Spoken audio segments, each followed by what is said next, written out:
Obrigado, irmãos, que perseveraram até aqui. Nossa mesa redonda hoje será composta por Dr. Heber Júnior, por Renato Vargens e por também Michael Reeves, que vocês acabaram de ouvir. Na primeira mesa redonda, nós trabalhamos algumas perguntas mais direcionadas para a área prática, devocional, pastoral. Ontem nós trabalhamos algumas perguntas dentro da área sistemática, doutrinária. E hoje eu quero começar com uma pergunta mais para a área da teologia histórica, para a gente pensar um pouco nisso, em relação à teologia histórica, com a nossa visão sobre a doutrina de Deus. A pergunta é aberta a todos os irmãos. Eu gostaria de começar direcionando ela ao pastor Renato Vargens. E a pergunta é: qual foi a importância ou o impacto da Reforma Protestante na nossa visão sobre Deus, nossa doutrina de Deus? Total, plena, completa. A partir do momento em que, primeiramente, resgata e traz o conceito de um Deus soberano, que governa, que reina, que domina, que decreta e que estabelece todas as coisas. A Reforma traz a ideia não somente de um Deus que criou o universo, mas que sustenta o universo, e um Deus que elegeu aqueles aos quais de antemão predestinou para a salvação eterna. É interessante que, infelizmente, nos dias de hoje, essas premissas têm sido esquecidas por alguns. Há pouco eu publiquei uma pequena reflexão falando sobre a ira de Deus, e uma pessoa disse que isso não existe, que Deus é eternamente amor, bondoso, e de que Ele não vai agir com severidade em virtude dos pecados de quem quer que seja. A Reforma nos traz essa ideia de um sustentador, que é digno de receber toda a glória, digno de receber todo o louvor, que tem domínio sobre tudo e sobre todos, e que reina soberanamente sobre todas as situações e sobre todas as circunstâncias, trazendo para o foco a centralidade da cruz, a centralidade do Senhor e a certeza plena e convicta de um Deus que tem domínio sobre as circunstâncias, sobre as vidas, fazendo aquilo que Ele quer, aquilo que Ele pensa e aquilo que Ele determina, pelo fato inequívoco e inquestionável de que Ele é soberano. Eu acho que eu quero destacar uma coisa que o Renato falou, que é bastante importante. Ele começou dizendo assim que a Reforma resgatou. Eu quero pegar essa palavrinha. Porque, historicamente, é bom que os irmãos que gostem de história investiguem e confirmem isso. Historicamente, a Reforma Protestante não trouxe tantas inovações na doutrina de Deus como a trouxe em outras áreas da teologia. Por exemplo, na área da doutrina da salvação, a soteriologia, houve muita coisa que a Reforma falou que tinha sido desenvolvido pouco em séculos anteriores. Mas na doutrina de Deus existe um resgate de aspectos que já tinham sido solidificados, mas alguns deles ofuscados ao longo do século. Então, esse resgate, que o pastor Renato destacou muito bem, é uma volta à boa teologia. E nisso que uma palavra que nós perdemos um pouco no nosso meio, mas que era importante para os reformadores, era mostrar a catolicidade da nossa fé. Nosso conceito de Deus nos une a pessoas de gerações passadas também. Esse é o aspecto de universalidade, de catolicidade que os reformadores tinham. Mas é claro que ao resgatar isso, não significa que eles só repetiram. Eles também tiveram insights que foram inovadores. Vou dar 2 exemplos. Lutero gostava muito de falar de como Deus se revela principalmente através do Cristo crucificado. Ele gostava de dizer que o Cristo crucificado era o ápice da revelação de quem é Deus. Então o que ele queria dizer é que nós temos que estudar Deus não de forma filosófica e a parte da maneira como Deus se revelou em Cristo, mas principalmente por intermédio do Deus que se revelou em Cristo. Então Lutero está trazendo aqui o Evangelho como a lente pela qual você entende a doutrina de Deus. Olha que importante, o insight de Lutero. Um outro aspecto importante também, e muitos reformados falam disso, é de como a teologia reformada da doutrina de Deus, ela não é necessariamente diferente da doutrina cristã de séculos anteriores, mas ela coloca isso no centro e norteia. É por isso que o reformado fala muito de teocentricidade da nossa fé, do nosso culto. É a ideia de que tudo é entendido a partir do ser de Deus. Então esses são aspectos, ênfases inovadoras numa teologia que já existia, né, trazendo alguns aspectos dessa catolicidade, dessa unidade com a igreja que veio anteriormente, tá? I think there's a common misconception that Protestants and Roman Catholics have a total agreement on the doctrine of God. Eu creio que há uma concepção errada de que protestantes e católicos têm uma concordância completa da doutrina de Deus. But there was a loss in the doctrine of God during the high to late Middle Ages in Roman Catholicism. Houve uma perda da concepção da doutrina de Deus na Idade Média. It was particularly Thomas Aquinas who put the doctrine of the Trinity at the very end of his doctrine of God, that showed that there was an increasingly sub-Trinitarian faith just before the Reformation. Foi Tomás de Aquino que mostrou que havia um declínio da doutrina de Deus no sentido trinitário, e ele fez isso logo antes da Reforma. And what that meant was that without such clarity on the fact that we have a relational God and therefore we are to know Him, E quando consideramos o aspecto que nós temos um Deus relacional ao qual nós devemos conhecer, the benefit of being a Christian under late medieval Roman Catholicism was to receive a thing called grace. O benefício pregado pela Igreja Católica Romana é que você tinha que receber uma coisa chamada graça. So before the Reformation, what Catholics really wanted is to receive this thing, not to have Christ himself, but to receive this thing called grace that would energize me. Então, à beira da Reforma, os católicos romanos, eles queriam obter essa coisa que os energizava e não a Cristo, a pessoa de Cristo.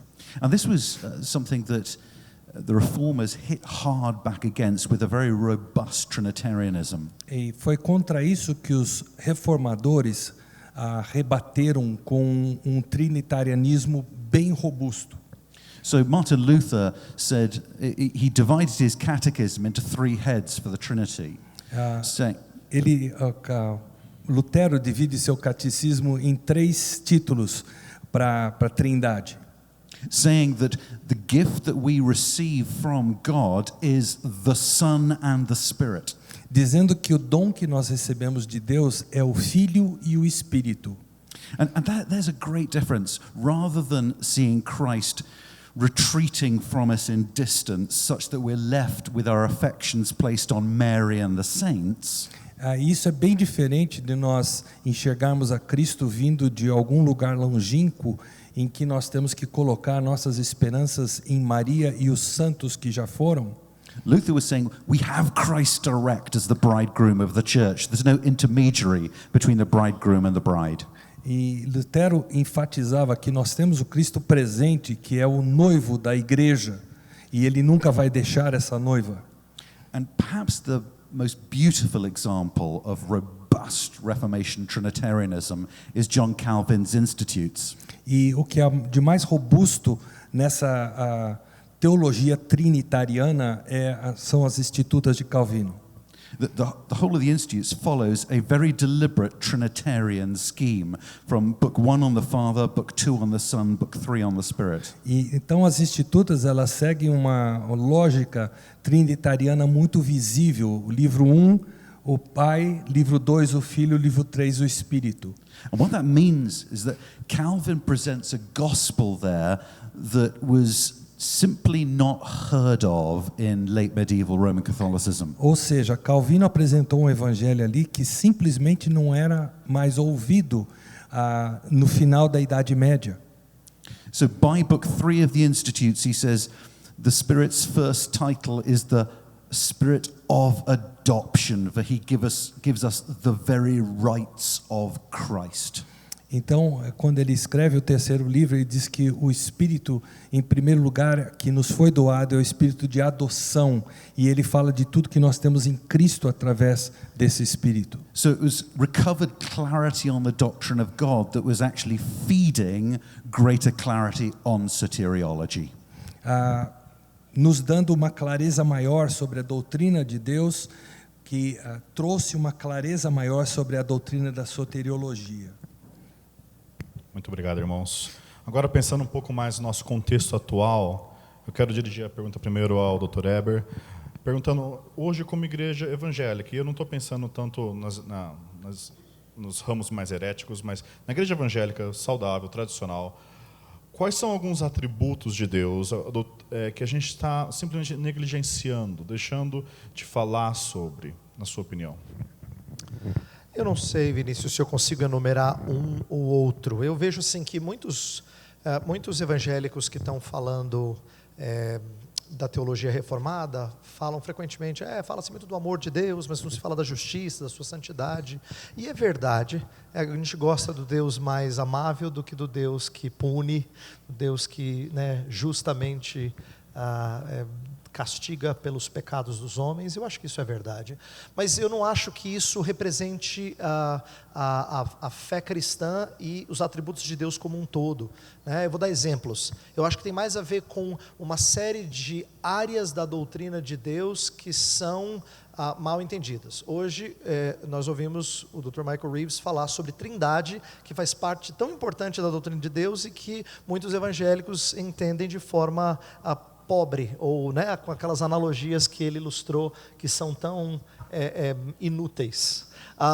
Mas se nós fôssemos falar sobre vontade de Deus, às vezes falta aos evangélicos entendimento das distinções que a teologia cristã fez ao longo da sua história sobre como entender vontade de Deus. Acho que isso seria verdadeiro acerca da sua santidade. Então, ao invés de enumerar um ou outro atributo, eu tenho a impressão que existe uma riqueza da nossa tradição, da nossa fé, inclusive da fé reformada, no entendimento dos atributos de Deus, que me faz pensar que amor, justiça, santidade, ira, essas coisas não são entendidas na sua riqueza. Então, antes do que dizer de amor vocês estão bem, de justiça estão bem, agora vai estudar outro assunto, que a gente entendesse que em cada atributo classicamente definido, parece-me haver ainda uma superficialidade. Eu creio que existe bem mais para nós entendermos. Sobre essa questão da vontade, você pode elaborar um pouquinho?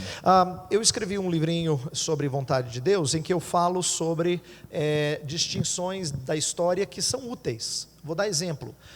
Com frequência, o pastor, agora eu vou falar principalmente para pastores e irmãos que já ouviram pastores falando isso. Pastores falam assim, então, estou entendendo que Deus está querendo que eu saia desse campo e vá para um outro campo. Eu sinto que é a vontade de Deus. Na verdade, o que ele está expressando tem alguma coisa no meu interior dizendo que acho que deu. Mas quando ele diz que isso é vontade de Deus, ele está chancelando um sentimento que pode ser sábio, como pode não ser sábio.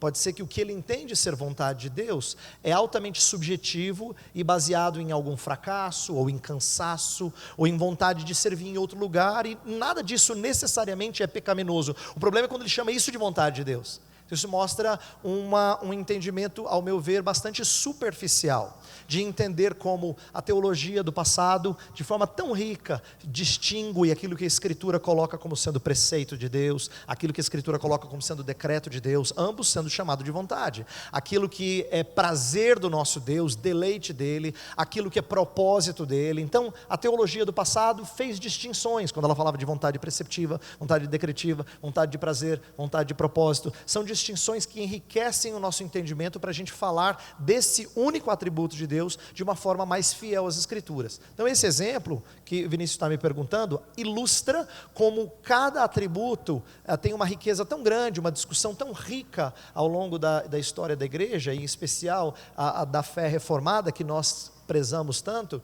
que eu acho que tem faltado mais profundidade em cada atributo antes do que alguns a gente mandando bem e outros não tão bem. Então, eu viajo muito pelo Brasil, viajo em praticamente todos os estados, e uma coisa eu tenho percebido é que há um relativismo muito grande quanto à pessoa de Deus, quanto aos seus atributos de onipotência, onisciência, onipresença, mas principalmente no quesito soberania. Hoje em dia você vai ver, por exemplo, os crentes ensinando de que Deus não está no controle de todas as coisas.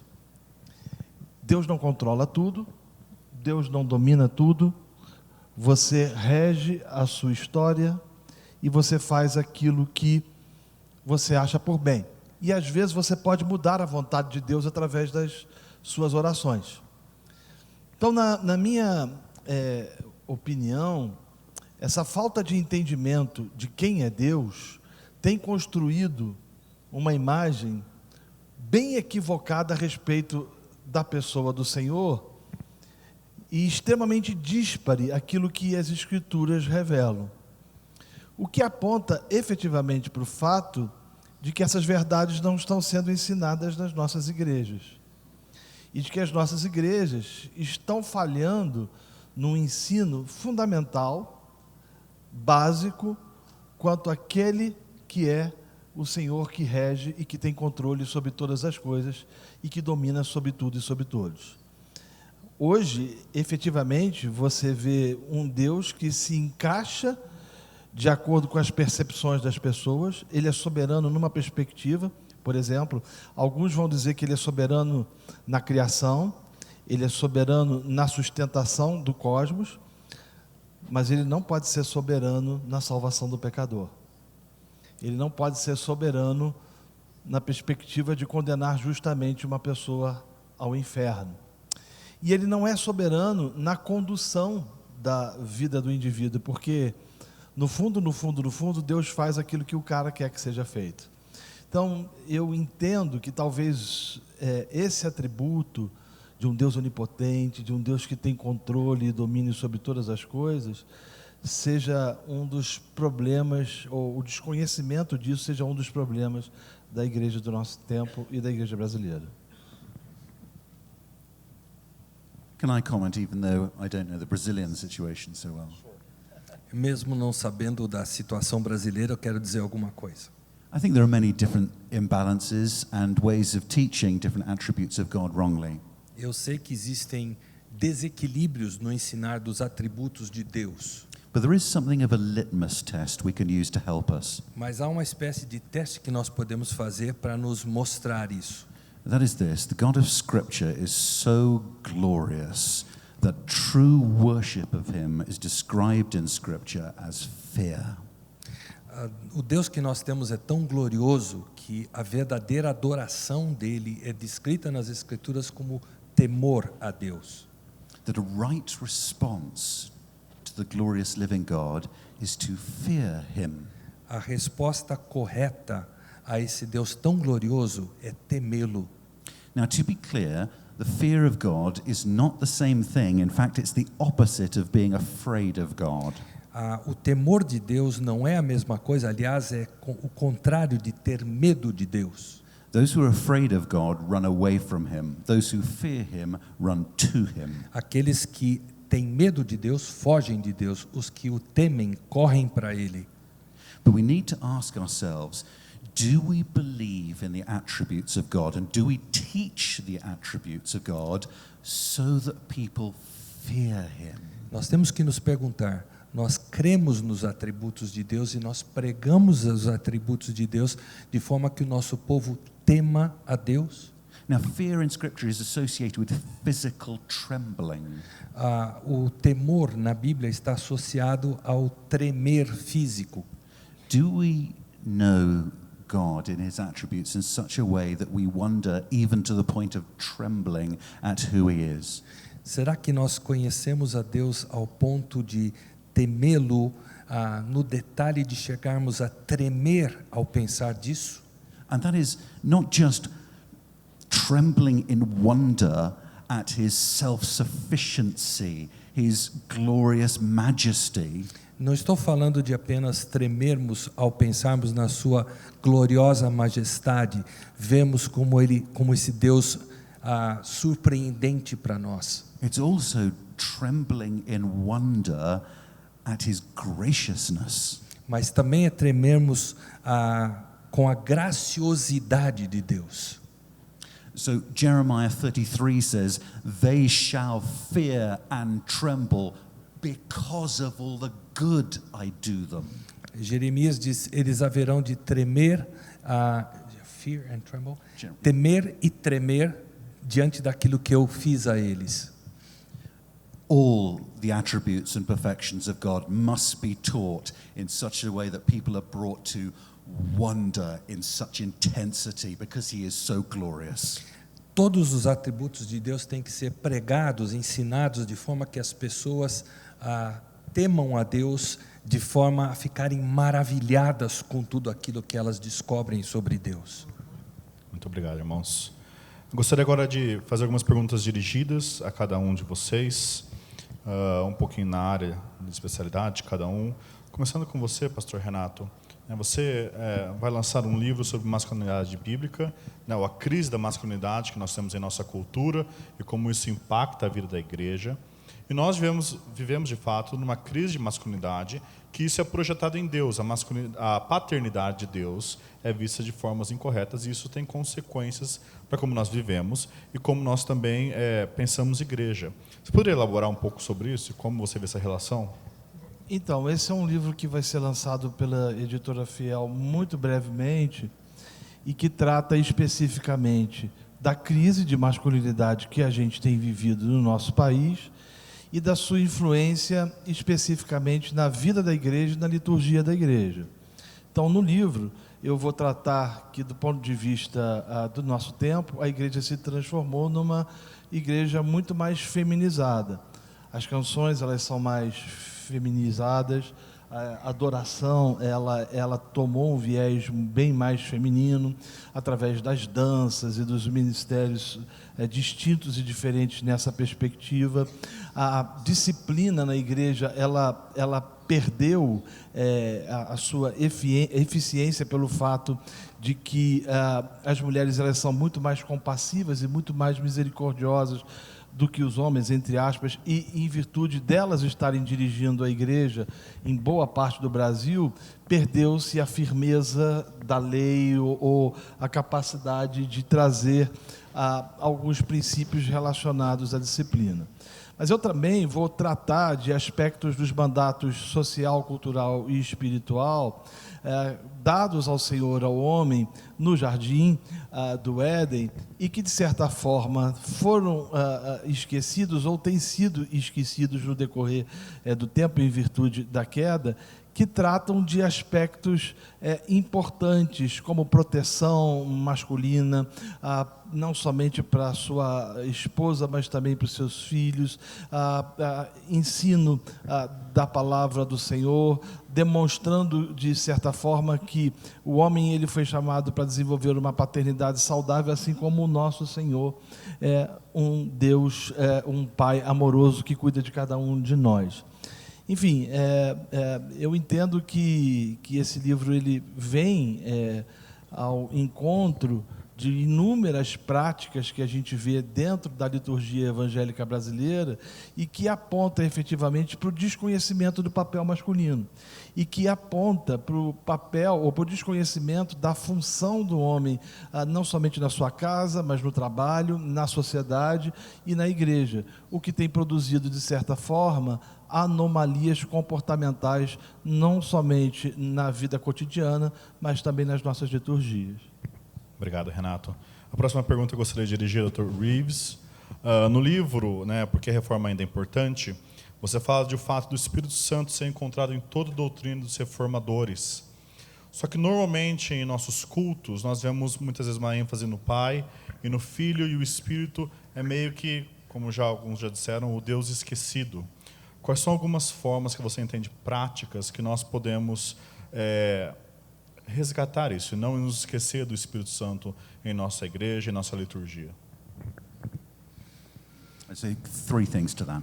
Eu tenho 3 coisas a dizer sobre isso.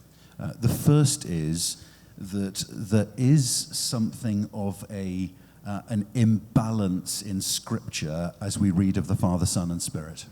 Existe um certo desequilíbrio na própria Escritura quando nós lemos a respeito do Pai, do Filho e do Espírito Santo. For example, we read again and again and again that the Father loves the Son, but only once that the Son loves the Father. Nós lemos, por exemplo, que repetidamente que o Pai ama o Filho, mas nós lemos apenas uma vez que o Filho ama o Pai. And we never read that anyone loves the Spirit. Nós nunca lemos nada que alguém ama o Espírito. And this is because John 15, the work of the Spirit is to point us to Christ. Isso é porque, conforme João 15, a obra do Espírito é nos dirigir a Cristo para chegarmos ao Pai. So we don't want to try to seek an unbiblical balancing. We should be Christ-centered to be Trinitarian. Nós, para sermos trinitarianos ou trinitários, nós deveríamos ter esse desequilíbrio bíblico para obedecer ao que a Bíblia nos dirige a fazer. Second, we need to remember that the gift of God is God himself through the Spirit in our hearts, not some thing called grace. E em segundo lugar, nós temos que acreditar que o dom de Deus é o que nos é dado pelo Espírito e não uma coisa chamada graça. Particularly preachers don't ever offer something called eternal life or grace, which is outside of Christ. God has no other gift to offer than himself.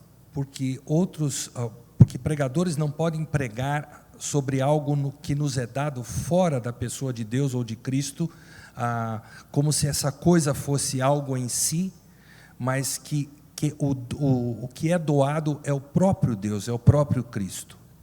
We offer God himself, and that undoes some of the evangelism discipleship split we see in the church. Isso desfaz um pouco daquela dicotomia que nós vemos entre evangelismo e discipulado na igreja. Because people are hearing in much evangelism, come and have eternal life for free. Porque as pessoas têm ouvido no evangelismo, venha e receba a vida eterna gratuitamente. And then the call for discipleship doesn't make sense. E aí o chamado para o discipulado já não faz sentido. So we need to ensure I'm never offering a thing called eternal life or heaven or happiness. I'm offering Jesus Christ. Então nós temos que garantir que nós não estamos oferecendo uma coisa chamada vida eterna, eu estou oferecendo o próprio Cristo. Life is having him and walking in his ways. Vida eterna é ter a ele e caminhar nos seus caminhos. And therefore if someone's sinning, I'm not adding something to a free salvation by saying, why are you walking away from the salvation to which you're called? I'm sorry, I didn't get it. If someone is sinning as a Christian, I'm not adding to the gospel when I call for their discipleship. Então, quando alguém peca, alguém cristão peca, eu não estou adicionando ao cristianismo quando eu convoco essa pessoa ao discipulado. Third and most importantly, work of the Spirit. Terceiro lugar e mais importante quanto à obra do Espírito, You show if you believe in the work of the Spirit. você demonstra que crê na obra do Espírito. You show it by proving that you believe in the sinfulness, the radical depravity of the human heart. Ao crer, ao demonstrar que você crê na depravação radical do ser humano. And it comes out in this way. If you think that you can pastor to people and simply order them to improve their behavior, you don't believe in the Holy Spirit. Em outras palavras, se você crê e prega para o seu povo que essas pessoas precisam meramente melhorar o seu comportamento, você demonstra que você não crê no Evangelho de Cristo. This was a great Reformation recovery that people are so radically helpless and enslaved in their sin. Essa foi uma redescoberta radical da reforma, que as pessoas estão tão perdidas no seu pecado, That it is cruel simply to tell them to try better. que é cruel dizer para elas, você tem que se esforçar mais para melhorar. They need to have the Spirit renew their hearts. Eles precisam que o Espírito renove o seu coração. And that will happen with the preaching of the gospel. E isso acontecerá com a pregação do Evangelho. So how the Spirit works in the hearts goes together with the preaching of the gospel. Então, a forma do Espírito operar no coração caminha conjuntamente com a pregação do Evangelho. If you don't preach the gospel and think people can simply improve their behavior, that's lacking belief in the Spirit. Então, se você não prega o Evangelho, você apregoa simplesmente que as pessoas podem melhorar o seu comportamento, você não crê no Espírito e no ministério do Espírito. Gostaria de terminar com uma pergunta para o Dr. Eber Júnior. Ele escreveu um livro, né, nós vimos o lançamento sobre cosmovisão cristã e aplicada, e uma das primeiras coisas que ele elabora é sobre a questão de como nós vemos a Deus, e isso impacta todo o resto. Eu gostaria que você falasse um pouquinho sobre isso, Eber. Se a visão que a gente tem de Deus, a doutrina de Deus, ela vai impactar a nossa cosmovisão e como? Eu acho que essa pergunta é boa e muitas outras pessoas, antes do que eu, notaram isso. Cosmovisão, primeiro, quando a gente fala da visão cristã versus outras visões não cristãs do mundo, é o seu referencial de quem é Deus, é que norteia a maneira como se enxerga o mundo. Então é fundamental no estudo da cosmovisão cristã versus outras cosmovisões não cristãs, a maneira como você enxerga Deus, sem dúvida. E eu creio que mesmo dentro do cristianismo, a nossa cosmovisão, e aqui vale uma palavrinha rápida sobre algo que talvez eu desenvolva à tarde, no momento da minha palestra, é que a nossa visão de Deus vai sendo desenvolvida à medida que a palavra dele habita ricamente em nós. Então não é que agora a gente pegou a cosmovisão cristã, ela não é um modelo que a gente entende, sai daqui, beleza, tenho cosmovisão cristã. À medida que Deus vai sendo melhor compreendido, à medida que o Cristo é formado em nós, então nossa cosmovisão vai sendo cada vez mais adequada à visão que Ele tem mesmo das coisas criadas. Então cosmovisão na nossa vida sempre é algo em formação, à medida que a gente cresce no entendimento de Deus, do seu Filho, não é? Nós temos uma visão sendo lapidada conforme a visão do mundo, conforme a visão que temos de Deus. Então é fundamental, sem dúvida, a doutrina de Deus, ela abarca e ela norteia tudo que a gente enxerga acerca do que Ele criou. Obrigado, Eber. Se você gostaria de ouvir mais sobre isso, o Eber Júnior vai estar aqui às 15h falando sobre o livro. Vamos ter um momento de pergunta e resposta. E o pastor Stuart Ollett vai estar às 3h30 lá na livraria para também pegar a assinatura. Vamos orar e então estamos dispensados. Senhor, nós rendemos graça a Ti, que a Sua palavra nos transforma. Nós ficamos maravilhados, Senhor, diante da glória do Senhor. Que possamos aprender a temer e tremer, Senhor. Em nome de Cristo Jesus, no poder do Espírito oramos. Amém.